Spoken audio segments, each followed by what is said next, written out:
Muy buenos días, estimados amigos radioescuchas. Bienvenidos al programa Contrapunto Liberal del Instituto Ecuatoriano de Economía Política, IEP. Somos un centro privado, independiente, sin fines de lucro, dedicado a la promoción de las ideas liberales clásicas, libertad individual, mercados libres, gobierno limitado, propiedad privada y Estado de Derecho, a través del análisis, investigación y difusión de políticas y soluciones para un Ecuador de personas libres y responsables. Como cada semana, nos encontramos hablando de los temas de coyuntura nacional, económicos y políticos con nuestro panel y nuestros invitados. Hoy nos acompaña como parte del panel el ingeniero Carlos Cobo, analista económico del Instituto. Carlos, muy buenos días. Muy buenos días, Danilo. Buenos días a todos quienes nos están escuchando y un saludo a nuestro invitado del día de hoy. Gracias, Carlos. En este programa estaremos hablando sobre la reactivación del sector comercial ecuatoriano. Para esto nos acompañará como invitado especial Miguel Ángel González. Él es el actual presidente de la Cámara de Comercio de Guayaquil, es empresario del sector ferretero e industrial y cuenta con un máster en Administración de Empresas por el IESEP Business School, así como un máster en Estrategia Comercial por la Universidad Autónoma de Barcelona y es economista de la ESPOL. Miguel Ángel, muy buenos días. Hola Danilo, hola Carlos, qué gusto estar en el programa. Un saludo para todos aquellos que nos están viendo y escuchando en estos momentos. Igualmente un gusto para nosotros que nos pueda acompañar. Miguel Ángel, en la última actualización de las previsiones económicas para este año, el Banco Central ha proyectado un crecimiento del 7.8% para el sector comercial. ¿Cómo evalúa el desempeño económico del sector en este año? Con respecto a lo que eran las previsiones para inicio de año, ¿han sido positivos el desempeño del sector? ¿Cómo lo evalúa? Yo pienso que es positivo. Las ventas en general en el sector comercial y en la economía ecuatoriana en general han venido creciendo. Si nos comparamos con el año 2020, las ventas han crecido un 20%. Todavía no estamos a niveles de prepandemia del 2019, 3-4% abajo, pero se ha visto una buena reactivación y de seguro en el año 2022 hemos de llegar al menos a los niveles de prepandemia. Esperemos que más, obviamente, si se toman las medidas adecuadas desde el sector público. Pero yo creo que hay que verlo y lo podemos ver desde una óptica positiva de que la economía se está recuperando. Un dato interesante es que 8 provincias del Ecuador ya han llegado a los niveles de prepandemia del 2019 e incluso lo han superado. Por ejemplo, está Guayas, está El Oro, está Santa Elena, está Manabí, está Santo Domingo Los Áchilas, está Bolívar, está Zamora Chinchipe, si no me equivoco. Entonces, ya estamos viendo que algunas provincias van avanzando a los niveles de prepandemia y yo creo que eso hay que verlo con óptica positiva. Ahora, ¿por qué en algunas provincias sí, en otras no? Lo más probable es que sea por un tema de sectores, de qué tan rápido avanzaron con la vacunación, y eso pues es, digamos, ya es más difícil entrar en el detalle, pero son aspectos positivos para la economía. Y en general yo diría que esto se da por un efecto rebote. Digamos, el comercio pues estuvo replegado durante mucho tiempo y todos los comerciantes pues tienen ganas de recuperar el tiempo perdido, recuperar los recursos perdidos, y eso hace pues que se dupliquen los esfuerzos, que se trabaje más para poder pues recuperar y salvar el año. A eso le sumamos el plan de vacunación exitoso, pues obviamente fue un gran empujón, un espaldarazo. Creo que es uno de los ejemplos de cuando el sector público trabaja en conjunto con el sector privado, pues se pueden lograr resultados extraordinarios. Creo que debe servir como ejemplo de cómo actuar en otros ámbitos que el país necesita. Ese trabajo conjunto sector público, sector privado, y creo que también pues está el espíritu guerrero de los comerciantes que ante las dificultades pues nos crecemos, buscamos siempre alternativas. Esa es la esencia de un empresario, independientemente de las condiciones del entorno en las que nos desenvolvamos, pues hay que seguir trabajando, hay que seguir buscando alternativas, soluciones, opciones, y eso pues creo que también ha ayudado a que la economía vaya avanzando. Ahora, ¿qué va a pasar en el 2022? ¿Qué va a pasar en las ventas o en el nivel de producción del 2022? Creo que va a depender pues también de las distintas medidas que se vayan tomando desde el gobierno o desde el sector público que impulsen al sector productivo o que incentiven la inversión y el emprendimiento en general. Muy bien, primero pues muchísimas gracias por estar aquí con nosotros, Miguel. Miguel, muy agradecidos. Yo quería preguntarte ahorita mientras estabas hablando, mencionabas que ha habido una reactivación, al menos en ciertas provincias se siente pues que se está volviendo el periodo prepandemia, pero yo quería preguntarte de parte de ustedes, ¿hay alguna propuesta de cómo terminamos de reactivar al comercio, cómo terminamos de reactivar la economía del Ecuador? ¿Hay de parte de ustedes alguna propuesta, tal vez eliminar ciertos reglamentos, ciertos impuestos? ¿Cómo va ese tema de parte de ustedes? A ver, es una pregunta importante. No creo que hay una sola medida. Las propuestas para reactivar una economía o para desarrollar una economía siempre son múltiples y deben ir en conjunto, alineadas de la mano. A mí me gusta decir que la economía es como una canoa que tiene varios brazos que reman. Y si queremos que la canoa vaya rápido y vaya derecho en una misma dirección, todos los brazos deben remar en la misma dirección. Si tenemos un brazo o dos brazos que hacen contrafuerza remando para la otra dirección, pues eso puede desestabilizar la canoa y puede pues ralentizar la velocidad de la canoa. Entonces tendríamos que en ese sentido pues reforzar los otros brazos o ajustar estos brazos que van en la dirección contraria. Entonces lo que tenemos que hacer en términos generales, antes de ir entrando quizás a unos aspectos más específicos, es generar en el Ecuador unas condiciones para ser atractivo a la inversión, para que hacer negocios sea más sencillo en nuestro país. Y digo, ser un destino de inversiones, de cualquier tipo de inversión, porque aquí el país necesita no solamente una o dos o tres inversiones contadas con la mano, sino que requiere un tsunami muy grande, una oleada muy grande de inversión de cualquier tipo y de cualquier procedencia. Pueden ser inversiones grandes, inversiones medianas, miles de pequeñas inversiones o de emprendimientos pequeños, digamos, de microempresas que generen empleo, que sean actividades productivas que hagan pues que la economía vaya avanzando. Y para eso simplemente hay que hacer que Ecuador sea atractivo a las inversiones. Entonces, ¿cómo hacemos eso? Pues bueno, ahí vienen las propuestas de lo que se puede hacer. Nosotros siempre hemos dicho de una u otra forma que hay que tomar medidas para impulsar al sector productivo. Yo creo que este gobierno camina en la dirección correcta en varios aspectos, por ahí en uno que otro pues va remando en la dirección contraria, es uno de esos brazos que hacen contrafuerza, pero en términos generales, de acuerdo a la visión del gobierno, se quiere caminar en la dirección correcta. Entonces, uno de los aspectos que hemos dicho, por ejemplo, es reducir la carga tributaria. Eso es muy importante para movilizar la economía. En ese sentido, se ha hablado de una reducción del impuesto a la salida de divisas, se ha hablado de reducciones del ICE, se ha hablado de una u otra manera de reducir la carga en ciertos impuestos, pero por otro lado vemos una reforma tributaria que quiere extraer pues 1.500 o 1.900 millones de la economía. Eso es una contrafuerza, pues un brazo que rema en la dirección contraria, pero digamos, pero al final hay que seguir fortaleciendo otros aspectos, ¿no? Los acuerdos comerciales. El gobierno ha dicho que quiere firmar acuerdos comerciales con las 10 principales economías del mundo. Eso es positivo, hay que apoyarlo, hay que ayudar a que eso se concrete. A inicios del gobierno se lanzó un decreto 68 para elevar a política pública la facilitación del comercio, para simplificar los trámites. Eso es muy positivo. Todavía no se logran las facilitaciones como el sector productivo y como la ciudadanía las necesita, pero es algo que va en la dirección correcta. Creo que hay que apoyar, creo que hay que ayudar para que eso se concrete de alguna manera. La reforma laboral que se intentó, que se propuso hace un par de meses, obviamente con errores en su redacción, que ya están muy bien identificadas, pero en términos generales también va en la dirección correcta. Hay que apoyar para que este país tenga una reforma laboral y podamos tener un nuevo código, una nueva ley laboral que permita que contratar sea más fácil, sea más sencillo, sea menos costoso y menos riesgoso. Porque al final, cuando contratar es muy costoso o riesgoso, simplemente se contrata menos, se frena o se desincentiva la contratación. Y eso es algo pues que todavía nuestra ciudadanía no termina de comprender tal cual debería ser. Por eso también, ahora que vemos que se sube el salario básico unificado, también es algo pues que de una u otra manera no es lo técnico, no es lo correcto, no es lo ideal. Están tomando más por criterios políticos.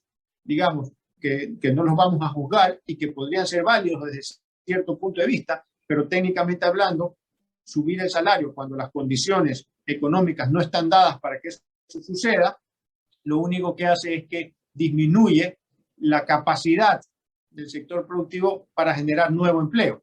Si aumentamos el salario cuando las condiciones técnicas no dan, simplemente se reduce pues la capacidad para contratar más gente. Entonces, yo creo que hay cosas que van bien, hay cosas que de una u otra manera pues van remando en la dirección contraria y creo que hay que decirlo, creo que hay que, digamos, explicarlo, levantar la voz para que el gobierno pues pueda ir tomando el rumbo correcto. Ahora, términos globales o macro, confiamos de que se vaya caminando en la dirección correcta en estos otros aspectos para que la economía pueda terminar de surgir o pueda terminar de salir adelante. Hace unas 3 semanas más o menos, casi un mes ya se realizó el evento en Quito, Ecuador Open for Business, justamente para enviar un mensaje potente a la comunidad internacional de que Ecuador quiere ser un destino de inversiones y de que hay oportunidades en Ecuador.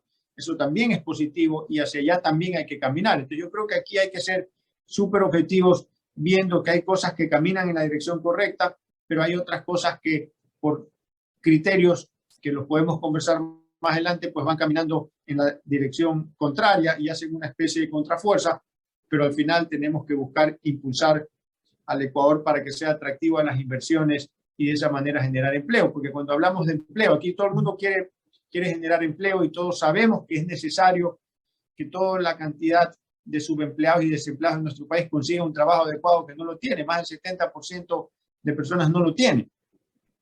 Entonces, cuando hablamos de crear empleo, pero no lo relacionamos con inversión, en el fondo es un sueño, porque contratar es una inversión. Alguien tiene que meterse la mano al bolsillo y pagar por contratar. Contratar a una persona es una inversión en sí misma. Pero si no generamos la inversión necesaria, al final pues no se genera el empleo. Y solamente para tener una idea, un cálculo que hacemos acá desde la Cámara de Comercio de Guayaquil, si tenemos 5 millones de desempleados y subempleados, redondeando, que son un poco más, y supongamos que a todos les pagamos al menos el salario básico, $6,000 al año, contando todos los beneficios sociales, bueno, ahora más con la nueva subida del salario. Si usted multiplica 5 millones de personas por $6,000, estamos hablando de $30,000 millones que se requerirían solamente en un año para acabar con el desempleo y subempleo. Esto sin contar, obviamente, inversiones en infraestructura, en tecnología, en capital de trabajo, que suele ser bastante más que el costo laboral. Pero esto es solamente para tener una referencia de cuánta inversión se requiere en nuestro país para generar el empleo que tanto necesita la ciudadanía. ¿Cuánta inversión extranjera, para tener un punto de referencia, ha llegado al país el año pasado? $900 millones. Estamos lejos todavía de generar la cantidad de inversión que Ecuador necesita para acabar con el subempleo y el desempleo. Por eso nosotros decimos que toda nuestra mirada y todos nuestros esfuerzos deben estar encaminados a generar un país que sea atractivo a la inversión, que sea más atractivo que otros países, incluso para atraer un aluvión de inversiones que permita generar el empleo que la gente necesita, el crecimiento económico que tanto se requiere para salir del subdesarrollo y así poderle generar bienestar a la mayor cantidad de personas en nuestro país. Eso como ideas generales. Sí, ha mencionado algunos temas importantes que creo que podemos ir profundizando a lo largo del programa. Ahora quiero concentrarme en este tema que mencionaba de que contratar se vuelve costoso en el país y más aún con este anuncio del incremento en el salario básico unificado. Sin embargo, no solo que Ecuador posee uno de los salarios mínimos más altos de la región, sino que, tal como se ha argumentado desde la Cámara de Comercio de Guayaquil, el costo de contratar un trabajador es más que lo que representa el salario básico unificado, ya que hay otros gastos que se consideran. ¿Cuál es el verdadero costo de contratar un trabajador? ¿Qué otros factores vuelven contratar caro?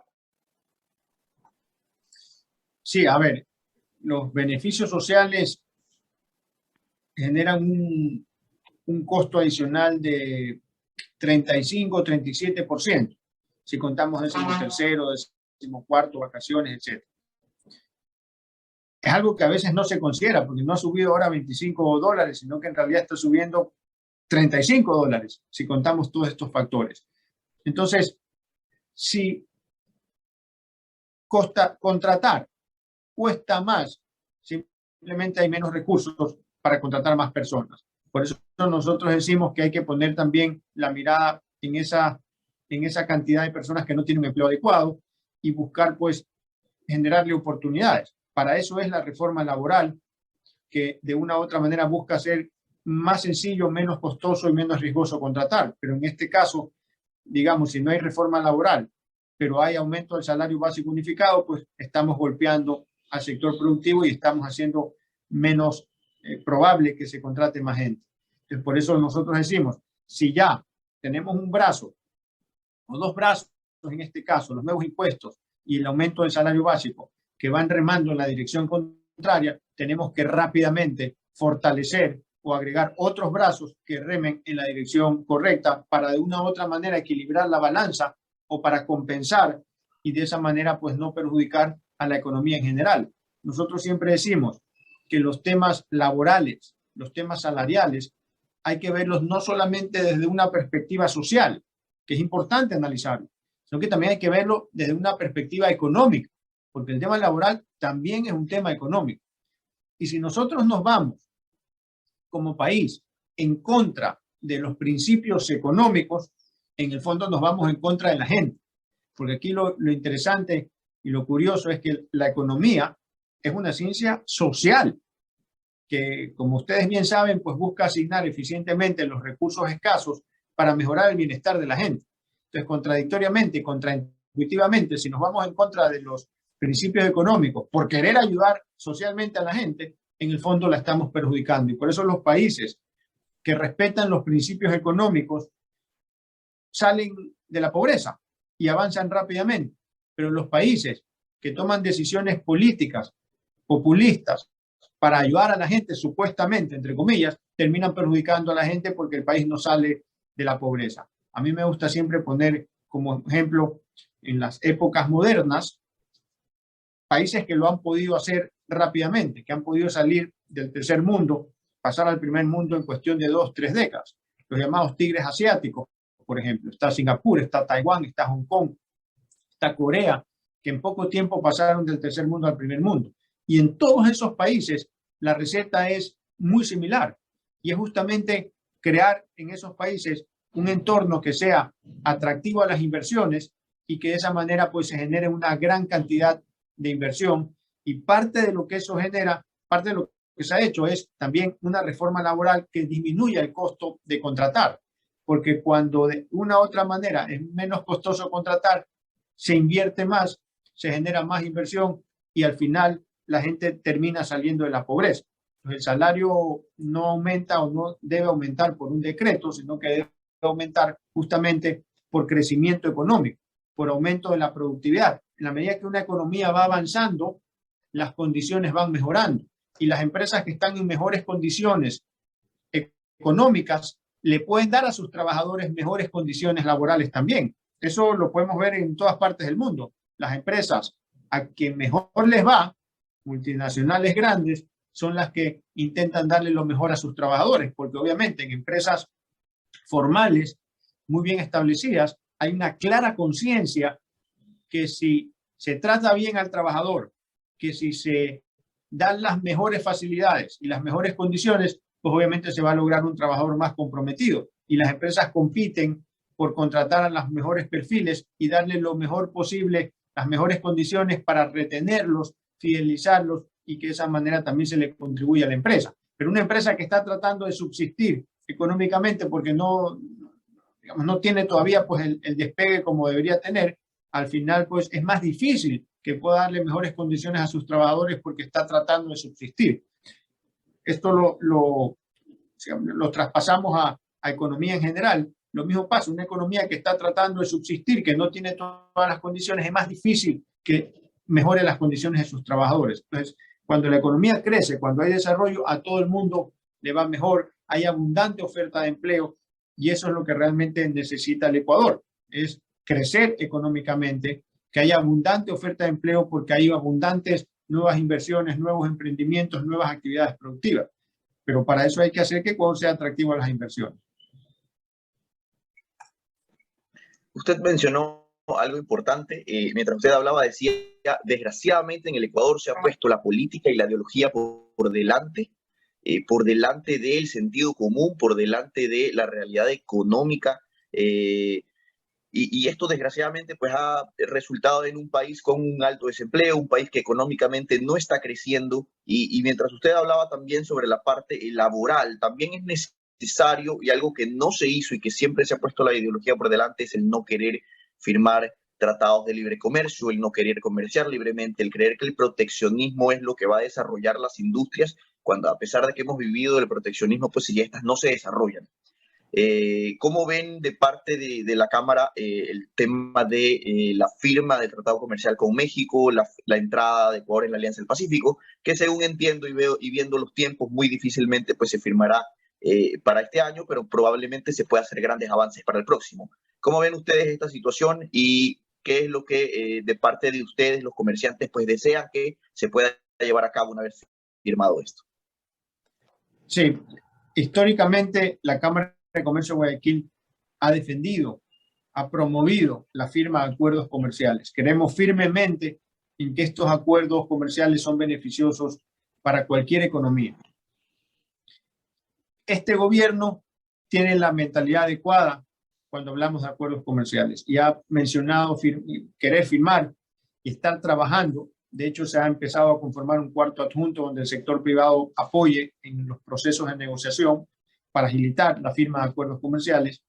Este gobierno pues quiere firmarlo con las principales 10 economías del mundo, así que por el lado gubernamental vamos en la línea correcta. Yo creería que aquí hay que trabajar más bien es en que la ciudadanía en general entienda los beneficios de firmar acuerdos comerciales para que los grupos que se quieren oponer, esos grupos que han sido históricamente protegidos en el Ecuador, no tengan la fuerza necesaria y no confundan a la gente. Aquí durante más de una década nos hablaron de una palabra que decía el bobo aperturismo.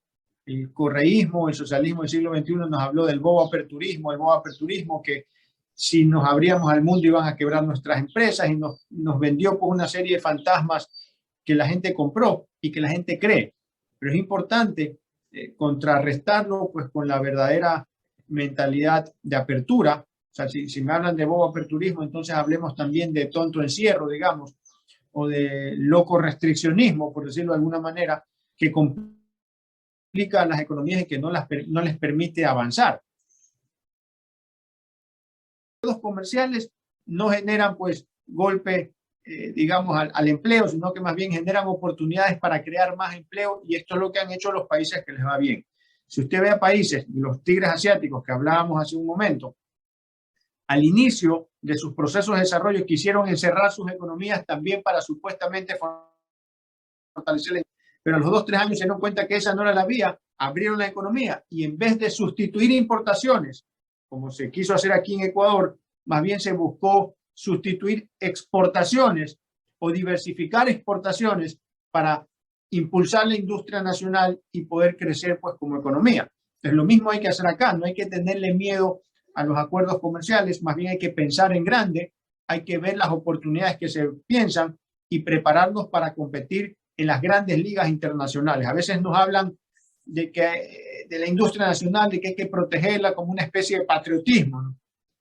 Pero qué mejor orgullo nacional o qué mejor nacionalismo o patriotismo que hacer que nuestras industrias triunfen en el mundo entero y que nuestras industrias sean capaces de competir pues en los principales mercados del mundo.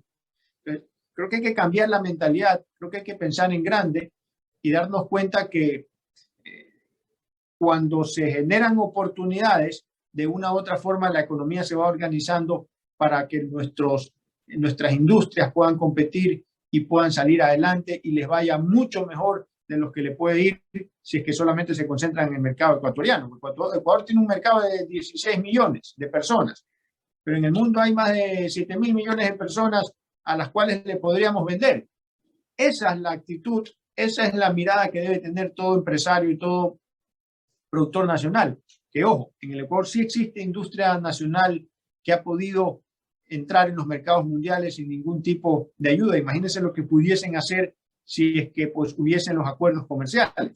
Entonces, no está bien que de una u otra forma por proteger a una u otra industria que, como bien han mencionado, han estado protegidas por más de 30 o 40 años, y que los platos rotos los pague el ciudadano o el consumidor, que pague más por un producto que podría pagar menos si ese producto fuese importado. Entonces aquí al final hay que hablar de la soberanía del consumidor, es decir, que el consumidor pueda conseguir productos más baratos, distinta calidad o mejor calidad en algunos casos, y distinta variedad que no existe en el país. Y eso se logra cuando la economía se abre al mundo y se puede también importar más y también se puede exportar más. Entonces yo creo que aquí hay que pensar en grande, hay que pensar en el Ecuador, pues en el mundo entero, y no solamente pues en proteger a unas cuantas industrias que ya han sido protegidas y que de una u otra manera generan empleo, sí, pero que si nos abrimos al mundo, pues también se va a generar mucho más empleo del que se pueda generar cuando las industrias locales venden solamente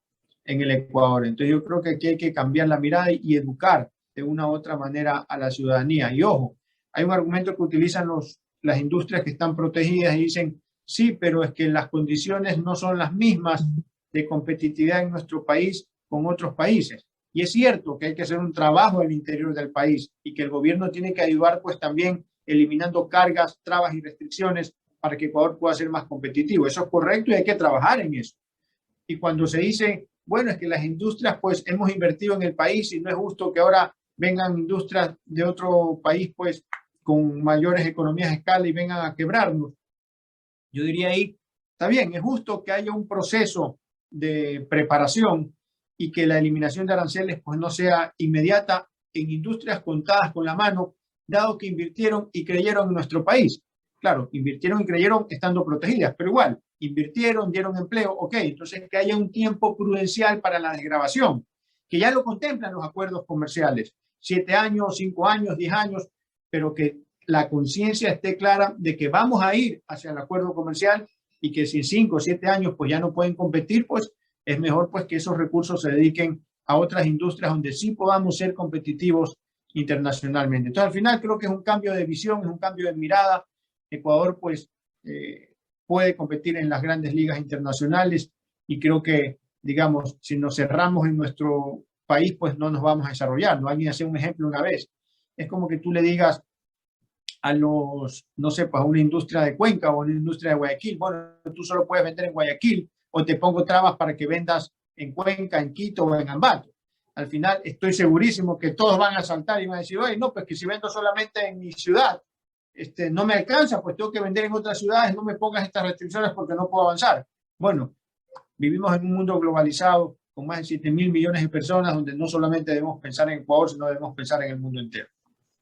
Efectivamente, me parece clave lo que se ha dicho de que los platos rotos de este proteccionismo lo paga al final el consumidor, ya que tiene que pagar más dinero por cada unidad de producto. Entonces, esta debe ser una exigencia de los consumidores, que somos todos los ecuatorianos, de que exista apertura comercial para que de esta forma podamos comprar productos más baratos en el exterior. Bien, ha llegado el momento de ir a una pequeña pausa comercial. Ya volvemos, amigos, a su programa Contrapunto Liberal. Estamos de vuelta, amigos, en su programa Contrapunto Liberal del Instituto Ecuatoriano de Economía Política. Nos encontramos hablando con Miguel Ángel González, presidente de la Cámara de Comercio de Guayaquil, sobre las perspectivas del sector comercial, la reactivación económica para este año y para el siguiente.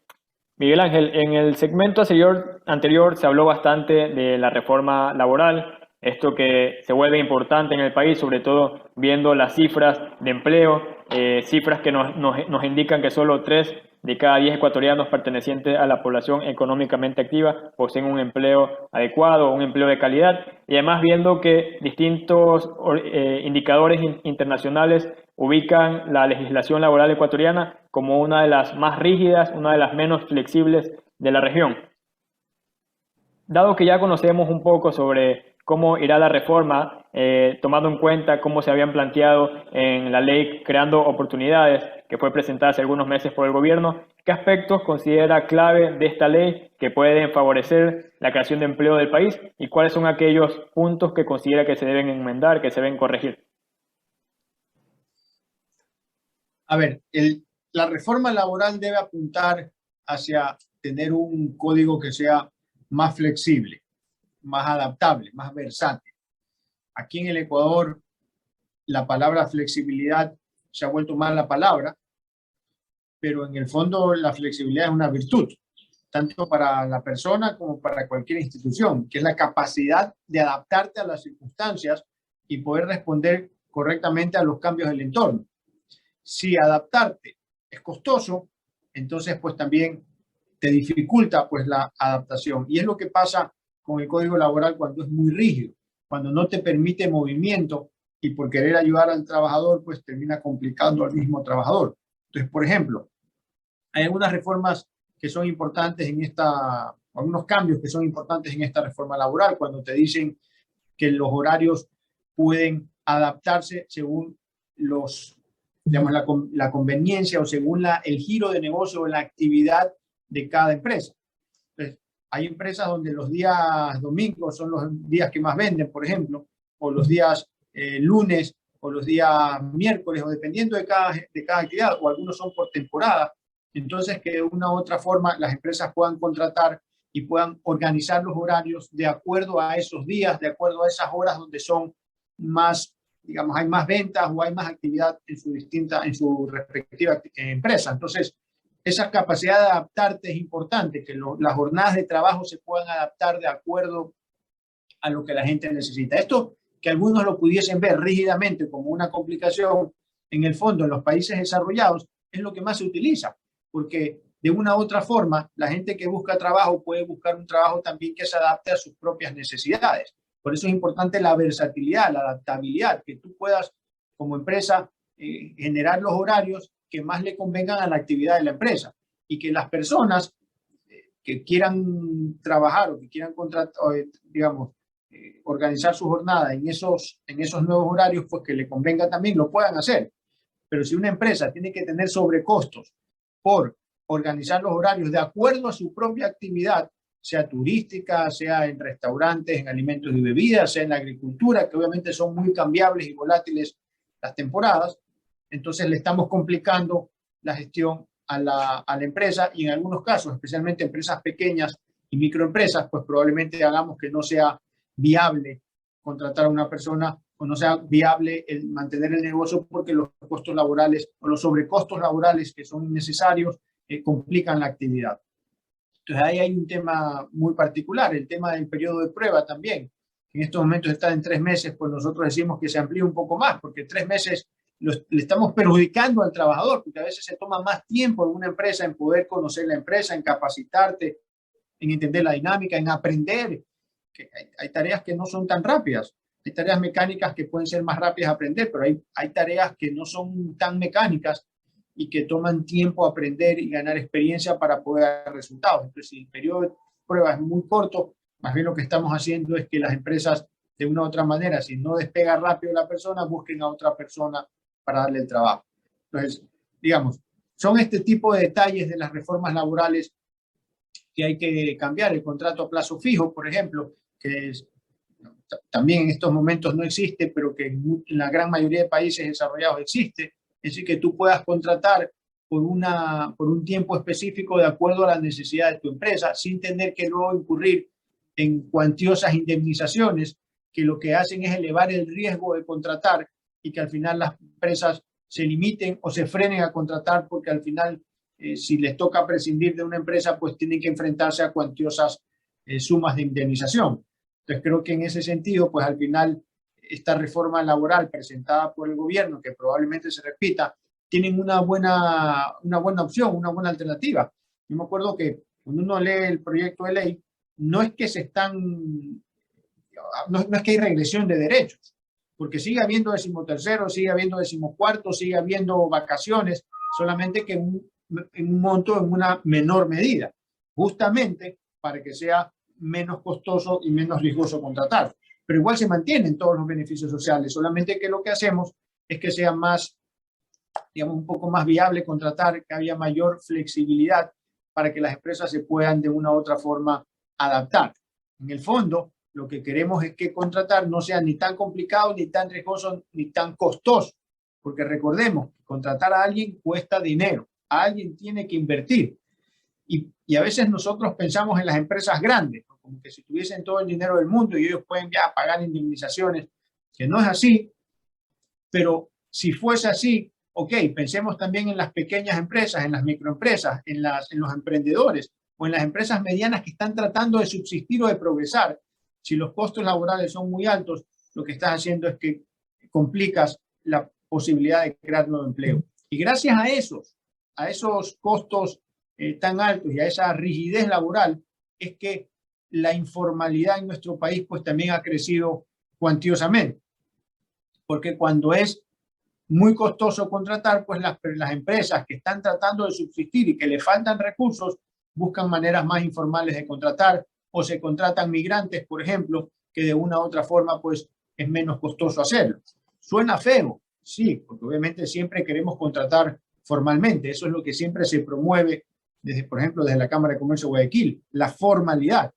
Pero hay que comprender que cuando no hay recursos y es muy costoso ser formal, pues la gente, lo natural que va a hacer la gente es migrar hacia lo informal, porque igual tiene que trabajar, igual tiene que subsistir. Entonces, si queremos formalizar al Ecuador, hay que disminuir el costo de ser formal, y uno de esos costos pues es el tema laboral. Por eso creo que esta reforma laboral va por buen camino. Habían aspectos que había que corregir en la redacción, que yo no creo que hayan querido poner eso. Había una parte que se decía que el trabajador debe indemnizar a la empresa, que al final de cuentas creo que probablemente eso no quisieron decir, pero así se fue en la redacción. Eso habría que eliminarlo de una u otra manera y buscar que también que los procesos de indemnización pues sean lo más justos, los más objetivos, y que no se preste a subjetividades o a malas intenciones de los empresarios, que puede haber pues que alguno abuse, sí, como en todas las profesiones.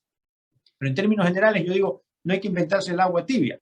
Al final lo que queremos es un código que sea lo más versátil posible, que genere mayores oportunidades de trabajo, diferentes tipos de trabajo. Usted aquí en Ecuador se da el caso de que a gran cantidad de personas trabajan en aquello que no les gusta, en un trabajo que no los llena, que no los realiza plenamente, pero que no lo quieren dejar por temor a no conseguir otro trabajo.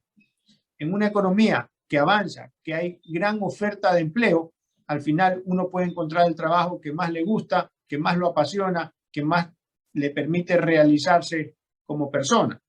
Y por eso también hay que pensar en los distintos sectores, en los jóvenes, por ejemplo, en las mujeres, en las madres que quieren compartir tiempo entre trabajo y familia, o cuidado de los hijos, jóvenes que quieren trabajar y estudiar, que si hacemos muy rígido el código laboral, no le permitimos a un joven, por ejemplo, que pueda trabajar a medio tiempo y pueda estudiar, o no le permitimos a la gente, por ejemplo, la posibilidad de trabajar en 2 o 3 empresas distintas al mismo tiempo en distintos horarios, para que de esa manera pues se pueda aprender más, se pueda ganar experiencia y se pueda de una u otra forma también ganar el ingreso o el sueldo que tanto se necesita. Entonces aquí hacemos que sea complicado trabajar y tenemos a mucha gente sin trabajo, cuando en el fondo es mejor que la gente esté trabajando, aun cuando tenga que trabajar por horas o tenga que trabajar medio tiempo, ganando un sueldo menor, con todos los beneficios de ley, obviamente, pero trabajando con un sueldo menor, pero que esté trabajando. Lo peor es tener a los jóvenes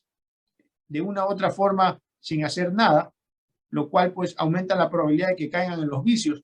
Es mejor que estén trabajando para que estén alejados de los vicios, para que aumenten en experiencia, para que aumenten digamos, en autoestima, para que aumenten en aprendizaje, y de esa manera pues puedan seguir avanzando y haciéndose un camino profesional o una carrera profesional. Lo peor que se puede tener a la gente desempleada, es mejor tenerla empleada, contratada y asegurada, que tenerla pues desempleada. Y para eso pues obviamente el Código Laboral tiene que hacer más sencillo contratar, y ahí hay algunos aspectos que hemos ido mencionando, más unos cuantos pues que se podrían ir conversando, pues son varios. Al final la reforma laboral era bastante amplia, pero todos tienen que ver con hacer más sencillo y menos costoso contratarlo. Así es, Miguel Ángel. De hecho, no es solo la ley laboral. De hecho, el presidente mencionó también que quería enviar posteriormente a eso una ley de inversiones, pero fuera de estas leyes que hacen mucha falta, de hecho, para el Ecuador, y que podrían ayudar a esta reactivación de la que hemos estado hablando, yo quería preguntarle, en las circunstancias actuales, donde ya pasó la reforma tributaria, donde ha aumentado el gobierno pues el salario mínimo, donde se han reducido varios impuestos, se han aumentado otros, ¿Cuáles son en las circunstancias actuales y en base a lo que hemos hablado, esas perspectivas de crecimiento para el próximo año de parte de la Cámara? ¿Cómo ven ustedes la economía, pues tanto nacional, tal vez la del comercio, en base a las circunstancias actuales? O sea, mira, el comerciante y el empresario por esencia es resiliente, es trabajador, es positivo, es optimista, y pase lo que pase en el entorno, pues hay que aprender a jugar con las reglas del juego. Son los políticos, la clase política en general, quien define las reglas del juego. Yo creo que ya la reforma tributaria pues ya está jugada, el alza salarial pues ya está, ya se consumió, ya está definido, ya está consumado, y al final nos toca seguir viendo hacia adelante. Nos toca buscar alternativas, nos toca redoblar esfuerzos para seguir buscando alternativas, nos toca innovar, nos toca seguir trabajando. Todos los políticos saben que el empresario y el comerciante en general, pase lo que pase, se va a seguir esforzando, y por eso a veces se abusa del sector empresarial, digamos, con nuevos impuestos y con nuevas, no sé, pues restricciones o trabas para sacar más recursos para el Estado, porque al final se sabe que el empresario, pase lo que pase, tiene que seguir trabajando porque de eso vive. Pero independientemente de eso, qué tanto vamos a despegar el próximo año va a depender de qué tanto se implementen estas otras medidas que sí son positivas, qué tan rápido se concreten. Nosotros por nuestro lado seguiremos trabajando, la economía va a seguir avanzando, se va a seguir moviendo, las estimaciones de crecimiento pues son 2-3% en el mejor de los casos, y así nos hemos mantenido durante muchos años, y si no se hace nada desde el sector público probablemente eso termine pasando. Es decir, las cosas se mantengan tal como están, con un crecimiento leve. Pero si se toman estas otras medidas que hagan que la actividad productiva sea impulsada, yo creo que sí se puede crecer más y sí podemos avanzar más. Por eso que me dices cuánto van a crecer o cuáles son las perspectivas, yo te diría, depende de cuáles sean las condiciones que imponga el sector público.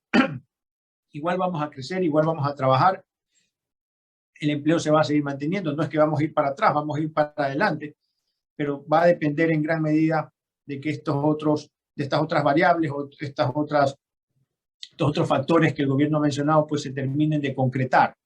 Facilitación del comercio, acuerdos comerciales, reforma laboral, porque todo eso son condiciones que van a hacer más atractivo el país para invertir. Esta nueva ley de incentivo a las inversiones, que en principio va primero que la reforma laboral, está bien que vaya. Técnicamente es mejor que vayan al unísono, porque si es que los cambios se hacen por partes o los cambios se hacen paulatinamente, la economía no termina de ser tan atractiva hasta que se hagan todos los cambios.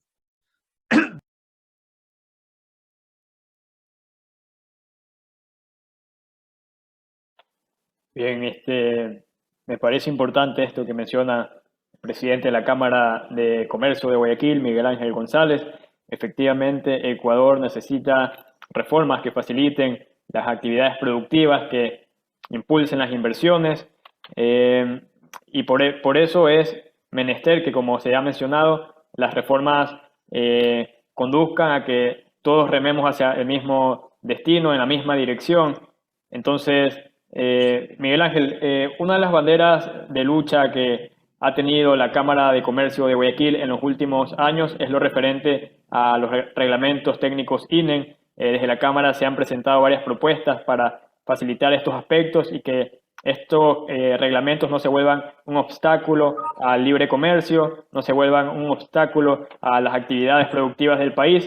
Y en el decreto número 68, que ya se ha mencionado, se indicaba que se debían dar una revisión de estos reglamentos técnicos. ¿Cómo va el tema? ¿Se han dado avances en ese sentido? ¿Ha existido efectivamente intenciones de parte del gobierno de mejorar estos reglamentos INEN? ¿Qué se conoce sobre el tema? Sí, ese es otro de los aspectos, perdón que creo que se fue cortando la conexión. Ese es otro de los aspectos que deben remar en la dirección correcta. El INEN históricamente, desde hace una década, un poco más de una década, se convirtió en un ente que buscaba restringir las importaciones por varias razones, especialmente por mentalidad del socialismo del siglo XXI, que pensaba pues, que las importaciones eran negativas para nuestro país. Y el INE sirvió como una forma de restringir las importaciones.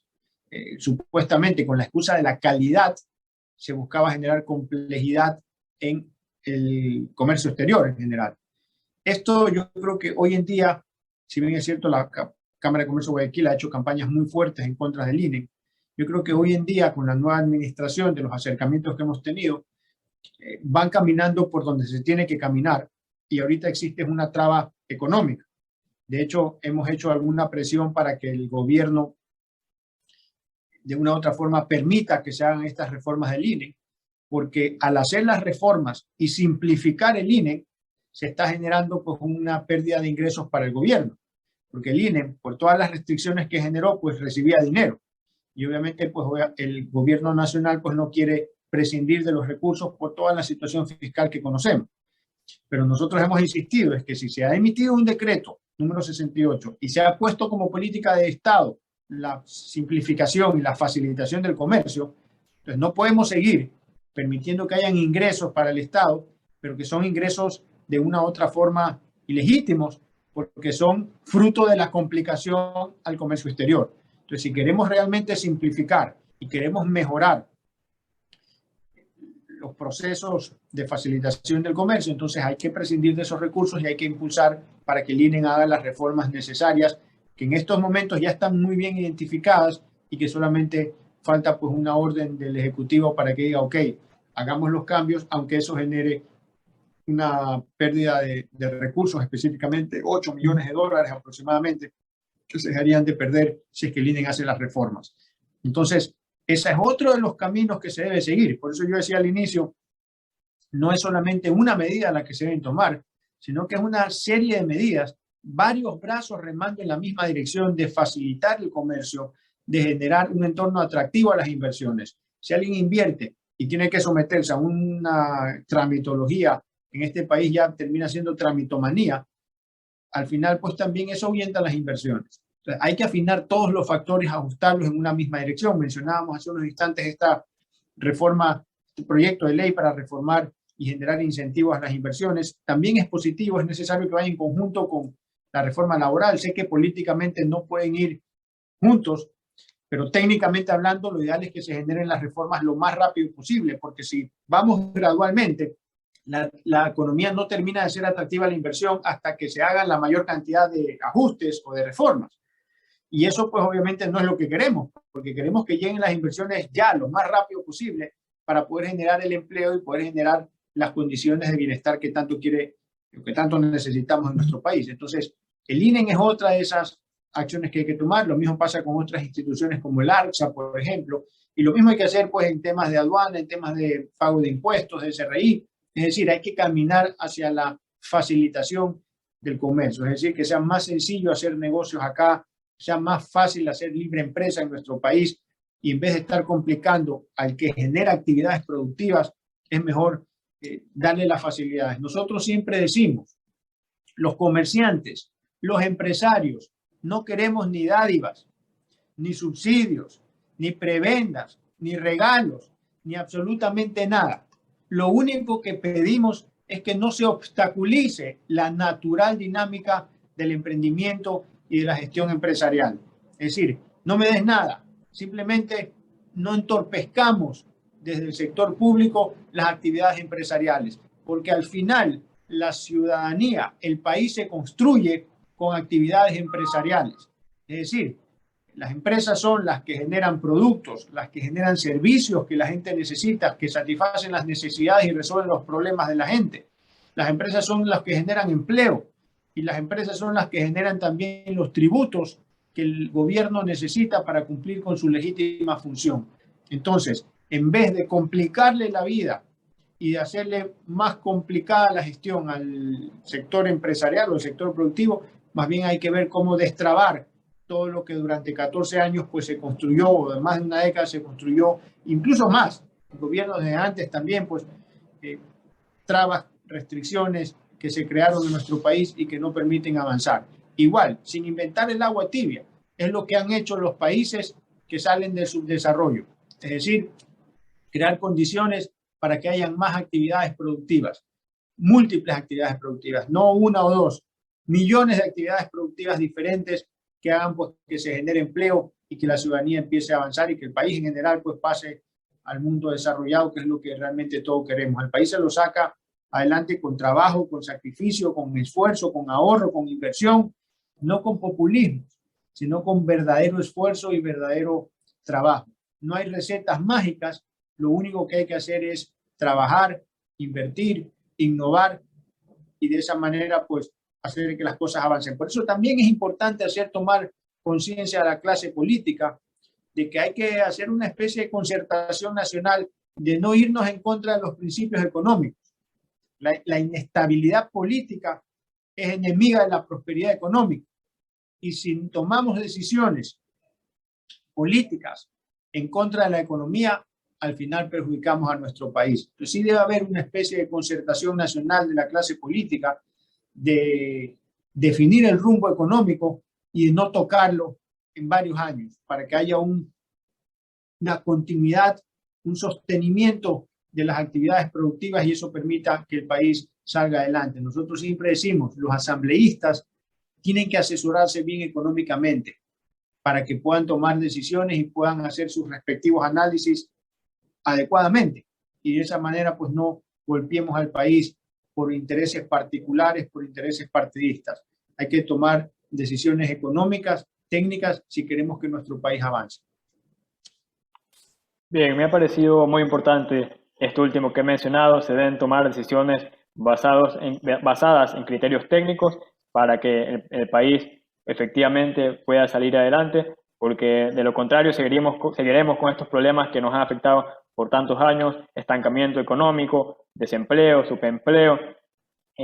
Bueno, quiero agradecerle, presidente Miguel Ángel González, por habernos acompañado en este programa. Ha sido un gusto escuchar lo que nos ha comentado, la perspectiva del sector comercial, la perspectiva de la Cámara de Comercio de Guayaquil y estas propuestas que constantemente se están impulsando desde la Cámara de Comercio en favor de un país de mayor libertad y mayores oportunidades. Agradecerle, Miguel Ángel, por habernos acompañado. También quiero agradecerle a Carlos por haber estado junto a nosotros, a Radio Morena por el espacio y a todas las personas que nos han escuchado. Nos vemos el próximo martes en su programa Contrapunto Liberal. Encantado. Un saludo para todos.